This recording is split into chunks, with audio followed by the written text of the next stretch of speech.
6명의 남성이 복잡한 동굴 시스템을 탐험하기로 결정했을 때 이는 중요한 지도 작업을 위해 협력하는 것이었습니다.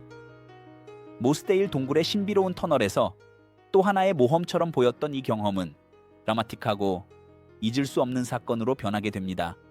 이것은 모스데일 동굴의 치명적인 붕괴로 기록된 비극에 대한 이야기입니다.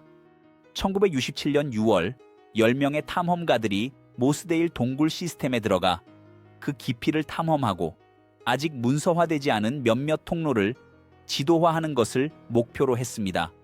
이 터널들은 동굴 탐험 커뮤니티에 의해 표면적으로만 탐험된 곳으로 상당한 도전을 안고 있었습니다.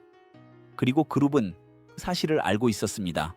하지만 26세의 데이브 아담슨과 제프 보이로트 두 원정의 리더는 동료들을 안전하게 안내할 수 있을 것이라고 확신하고 있었습니다.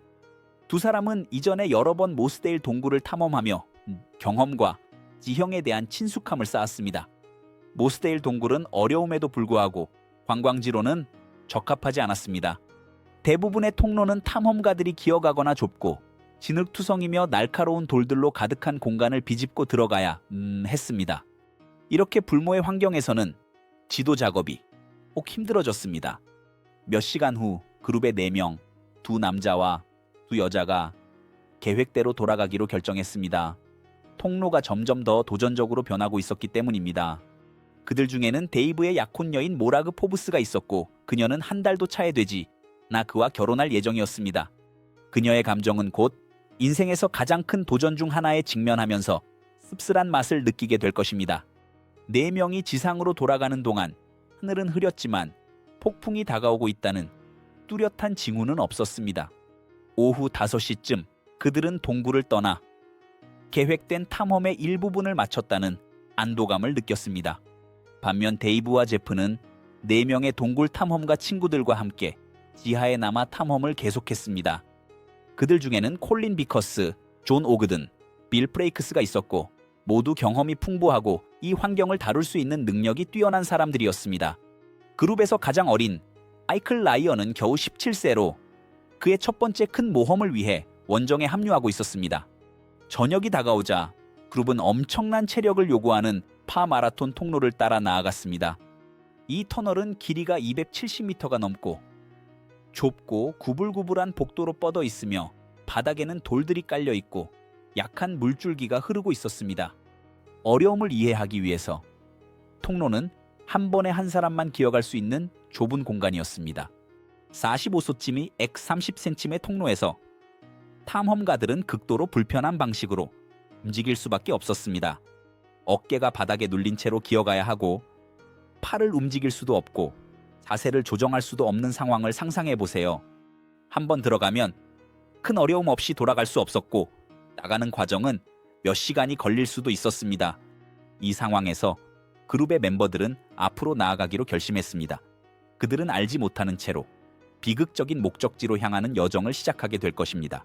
동굴의 가장 도전적인 구역 중 하나인 파르마라톤 통로 근처에서 탐험가들은 270m가 넘는 지속적인 기어가기를 해야 했습니다. 유일한 휴식 시간은 길이가 1.5m인 작은 구역에서만 이루어졌습니다. 이곳에서 동굴 탐험가는 다음 좁은 구역에 들어가기 전에 근육을 풀기 위해 부분적으로 일어설 수 있었습니다. 하지만 그룹이 나아갈수록 환경은 점점 더 탐색하기 어려워졌습니다. 통로가 좁아지고 갇힌 듯한 느낌이 커지면서 각 움직임이 점점 더 힘들어졌습니다.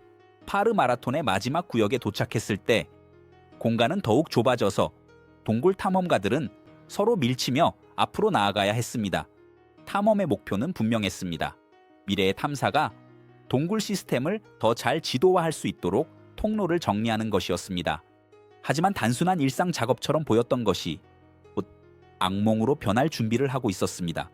그 무렵 데이브의 약혼녀 모락은 동굴 입구로 돌아와 남자들이 활동을 마치고 나오기를 기다리고 있었습니다. 하지만 안을 들여다보니 그들이 출구에 가까워지고 있다는 어떤 신호도 보이지 않았습니다. 하늘은 더 어두워지고 비가 가벼운 편이었지만 내리기 시작하면서 모락은 불길한 예감을 느꼈습니다. 지하에서 남자들은 통로를 정리할 준비를 시작했지만 뭔가 잘못되고 있다는 것을 느끼기 시작했습니다.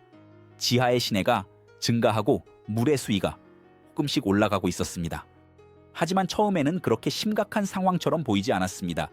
하지만 물이 흐르는 소리가 점점 더 커지고 물이 발까지 차오르면서 상황이 심각해지고 있다는 인식이 분명해졌습니다. 이 시점에서 그룹은 동굴 입구까지 약 3시간 거리에 있다는 것을 알고 있었고 는 어떤 빠른 움직임도 더욱 어렵게 만들었습니다. 물의 압력이 점점 커지자 작업을 중단하고 동굴 시스템에서 나가기로 결정했습니다. 데이브의 동굴 시스템 경험 덕분에 그들은 그가 언제 어떻게 안전하게 그들을 밖으로 데려갈 수 있는지 완전히 신뢰하고 있었습니다. 그들이 몰랐던 것은 많은 양의 물이 그들의 방향으로 쌓이고 있어서 대피 작업이 매분마다 더 도전적으로 변하고 있었다는 것입니다. 모락은 시간이 흐르는 것에 대해 걱정이 되어 한 9시쯤 동굴 입구로 돌아갔습니다. 도착하자마자 그녀는 감정에 휩싸였습니다. 동굴 입구가 완전히 물에 잠긴 것을 보고는 말로 표현할 수 없는 공포를 느꼈습니다.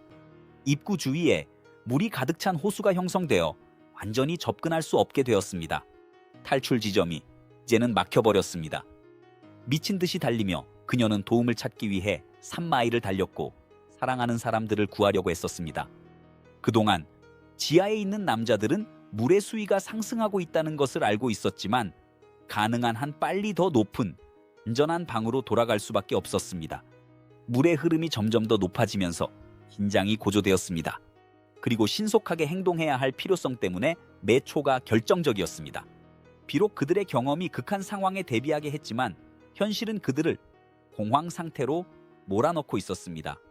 그럼에도 불구하고 남아있는 것은 침착함과 효율성이 이 도전을 극복하는 유일한 방법이라는 사실이었습니다. 바로 그 순간 그룹에서 가장 어린 마이클과 경험이 풍부한 동굴 탐험가 제프가 더 높은 방으로 이어지는 좁은 통로를 처음으로 통과하려고 시도했습니다. 각 움직임이 싸움이었어요.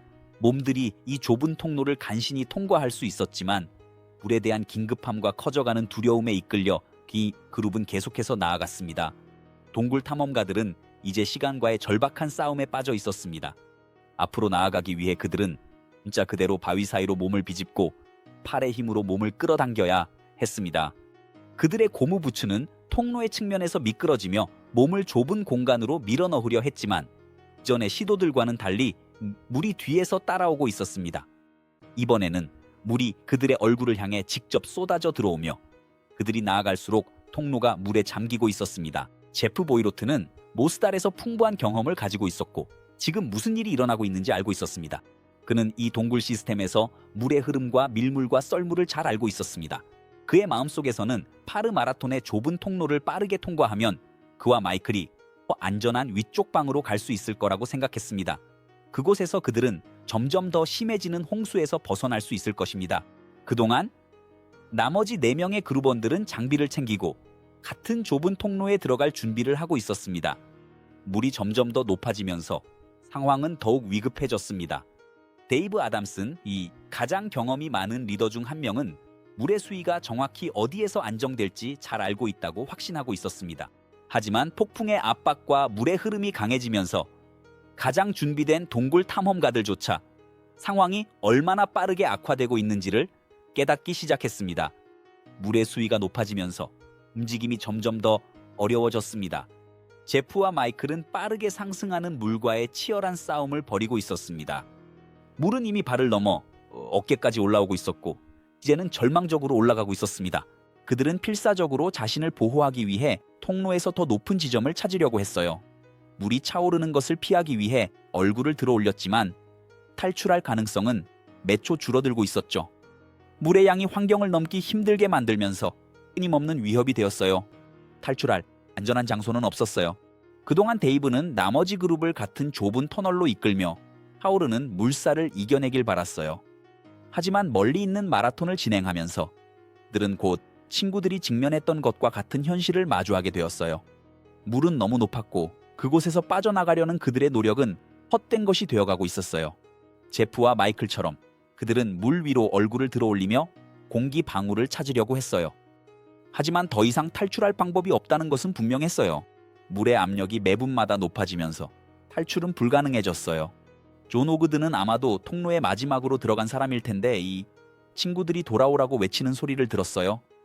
하지만 더 이상 앞으로 나아갈 수 없다는 것을 깨닫고 그는 빠르게 움직이려고 했어요. 그는 손으로 밀고 발을 사용해 몸을 뒤로 미끄러뜨리며 시간이 다가오고 있다는 것을 알고 있었어요. 물이 잠길까 두려운 마음이 느껴졌어요. 필사적인 싸움이었지만 그는 머리 위에 작은 틈을 찾을 수 있었어요. 마지막 힘을 다해 그는 그 좁은 틈으로 머리와 몸을 밀어넣으며 마지막 공기를 깊게 들이쉬려고 했어요. 공간은 너무 작아서 그에게 겨우 맞았지만 생존을 위한 싸움에서 어떤 작은 틈도 기회처럼 보였어요. 밖에서는 구조 작업이 한창 진행되고 있었어요. 동굴 입구는 물로 가득 찬 호수 때문에 완전히 막혀 있었지만 구조대원들은 동굴 안에서 남자들이 더 높은 안전한 방을 찾아 물이 빠질 때까지 기다릴 수 있기를 여전히 희망하고 있었어요. 수백 명의 자원봉사자들이 신속하게 움직여 펌프를 설치하고 입구를 막기 위한 장벽을 만들었어요.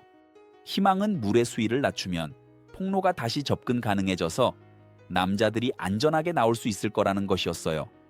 일요일 오후 동굴 탐험가들이 동굴에 들어간 지 하루가 지나고 구조대가 드디어 파마라톤 통로에 도달했어요. 그들은 남자들에게 통로가 비어있고 그들이 피신했던 방에서 내려올 수 있다는 것을 알리기 위해 소리쳤어요. 하지만 상황의 어두운 현실은 터널의 능선에서 두 쌍의 다리가 나타났을 때 비로소 드러났어요.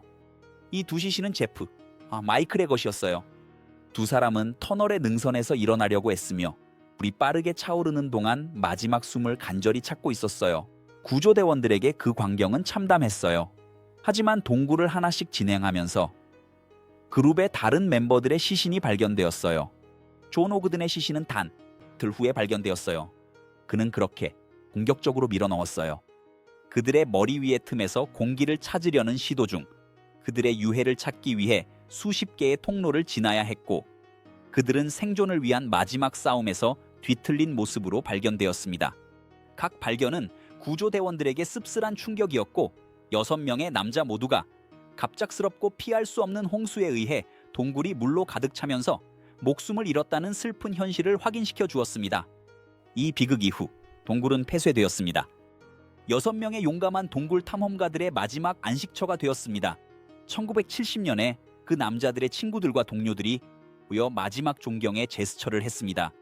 그들은 시신을 더 높은 방으로 옮기기 위해 폐쇄된 시스템에 들어갔고 그곳에서 더 안전한 장소에 그들을 두었습니다. 그곳은 지하 시스템에서 목숨을 잃은 이들을 위한 영원한 헌사인 성소라는 이름으로 다시 명명되었습니다.